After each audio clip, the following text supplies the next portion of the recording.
बिस्मिल्लाहिर्रहमानिर्रहीम। हमारा है आज का यूनिट नंबर 1 नाइन्थ फ़िज़िक्स का physical quantities and measurements.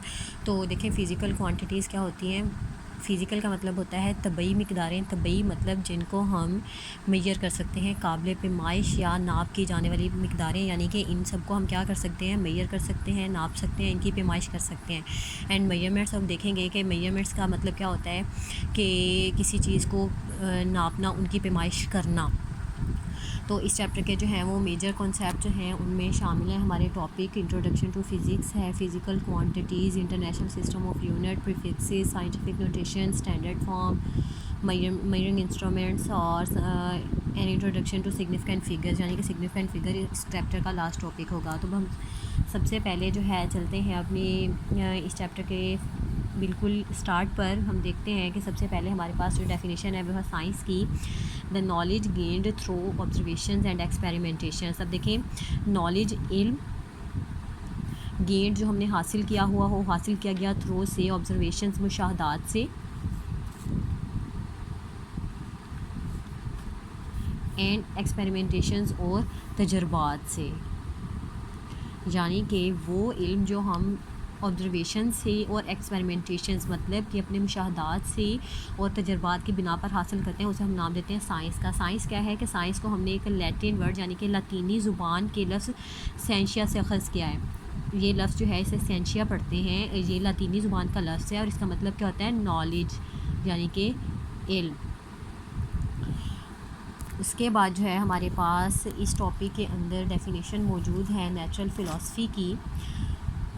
Until 18th century, various aspects of material objects were studied under a single subject called natural philosophy, यानी कि 18th century तक या उससे पहले तक हमारे पास जो तमाम स्टडी थी वो हमारे पास सिर्फ एक सिंगल सब्जेक्ट में होती थी। जिस तरह से अब मौजूदा दौर में अगर हम देखें तो अगर हमने फ़िज़िकल क्वांटिटीज़ के बारे में, मैटर और एनर्जी के बारे में पढ़ना है तो हम फ़िज़िक्स को स्टडी करते हैं। अगर हम फ़िज़िक्स का सब्जेक्ट चूज़ करते हैं। अगर हमें केमिकल रिएक्शंस के बारे में पढ़ना है तो हम जो है वो केमिस्ट्री के फील्ड को चूज़ करते हैं। इसी तरह से अगर हमने लिविंग थिंग्स के बारे में, मेडिसिन के बारे में और इसी तरह से डॉक्टरी का फील्ड जो लेना है तो हम सबसे पहले जो है वो बायोलॉजी की तरफ जाते हैं। लेकिन 18th सेंचुरी तक से उससे पहले तक क्या था कि हमारे पास कोई अलग से फील्ड नहीं था। फ़िज़िक्स हो, केमिस्ट्री हो, बायो हो या एनीथिंग एल्स, कोई भी चीज़ हो, वो तमाम के तमाम सब्जेक्ट की स्टडी जो है वो under a single subject, only one subject के अंडर स्टडी की जाती थी। उस सब्जेक्ट को हमने क्या नाम दिया था, नेचुरल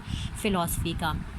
इसीलिए कहा गया है कि various aspects of material objects, यानी कि तमाम मटीरियल ऑब्जेक्ट जो हैं उनके जितने भी एस्पेक्ट्स हैं, उनके जितने भी पहलू थे, उन सब को हम एक ही सब्जेक्ट में जो है वो स्टडी करते थे। उस सब्जेक्ट को नेचुरल फ़िलासफ़ी का नाम दिया गया था। फिर जैसे जैसे तरक्की हुई, इंसान ने थोड़ा शऊर हासिल किया, मैटर के बारे में जाना, तो क्या हुआ कि हमने देखा कि मैटर को जो है वो हम ज़्यादा से ज़्यादा फ़िलहाल 2 पार्ट्स में कैटेगराइज़ करते हैं। मैटर के लिए हमने 2 चीज़ें जो हैं वो बनाई। एक को हमने नाम दिया लिविंग थिंग्स का और दूसरे को हमने नाम दिया नॉन लिविंग का।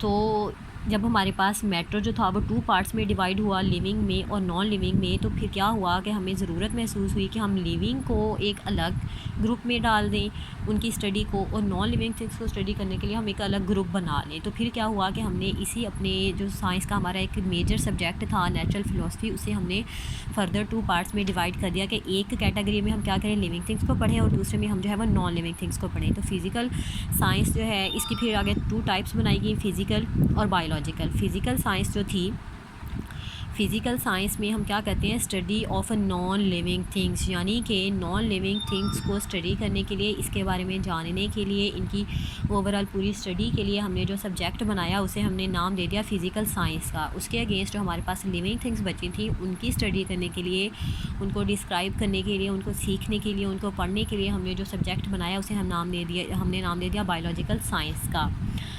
देखिए, एज अ नॉलेज इंक्रीज, जैसे जैसे नॉलेज बढ़ा, it was divided into 2 main streams. Natural philosophy को 2 मेन ग्रुप्स में कैटेगराइज कर दिया गया, जिसे नाम दे physical science which deals with the study of non living things. जो फ़िज़िकल साइंस थी वो डील करती थी नॉन लिविंग थिंग्स के साथ, और इसी तरह से जो बायोलॉजिकल साइंस थी deals with the study of living things. तो लिविंग थिंग्स की जो स्टडी थी वो तमाम की तमाम बायोलॉजिकल साइंस में की जाती थी।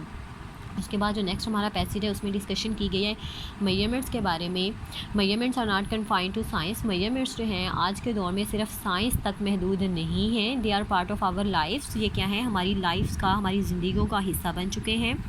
और उसके साथ साथ they are helpful to describe and measure physical world, यानी कि ये हमें फ़िज़िकल क्वांटिटीज़ को, फ़िज़िकल वर्ड को समझने के लिए, उनको एक्सप्लेन करने के लिए और उनको समझाने के लिए और उनको समझने के लिए जो है हेल्पफुल हैं।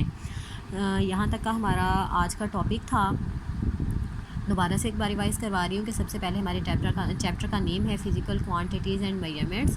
फिर उसके बाद हमारे टॉपिक नंबर 1.1 से पहले जो बेसिक चीज़ें इस चैप्टर के बारे में बताई गई हैं, इनमें साइंस की डेफिनेशन है कि साइंस जो है ये क्या होता है, नॉलेज होता है जो हम एक्सपेरिमेंटेशन और ऑब्जर्वेशन से गेन करते हैं, या लातीनी ज़ुबान का लफ्ज़ है जिसका मतलब होता है नॉलेज। उसके बाद हमने नेचुरल फ़िलॉसफी की डेफिनेशन पढ़ी। नेचुरल फ़िलासफ़ी जो है ये क्या है कि ये एक सिंगल सब्जेक्ट था 18th सेंचुरी तक, जिसके अंडर हम तमाम किस्म की स्टडी जो है वो करते थे। उसके बाद नेचुरल फ़िलासफ़ी की 2 टाइप्स बयान की गई हैं, जो फ़िज़िकल साइंसेज और बायोलॉजिकल साइंस है। फ़िज़िकल साइंस जो है ये लिविंग थिंग्स की स्टडी के बारे में है, और बायोलॉजिकल साइंस जो है ये फ़िज़िकल साइंस जो है वो नॉन लिविंग थिंग्स को डिस्क्राइब करती है, और बायोलॉजिकल साइंस जो है ये लिविंग थिंग्स की स्टडी के बारे में होती है। एंड लास्ट पे था इंपॉर्टेंस ऑफ मेजरमेंट्स, कि मेजरमेंट्स जो है हमारे लिए इंपॉर्टेंट कैसे हैं, या इनके इंपॉर्टेंस को हम कैसे फील कर सकते हैं। Thank you. अगर आपको लेक्चर पसंद आए तो शेयर और सब्सक्राइब कीजिए, लाइक कीजिए। शुक्रिया।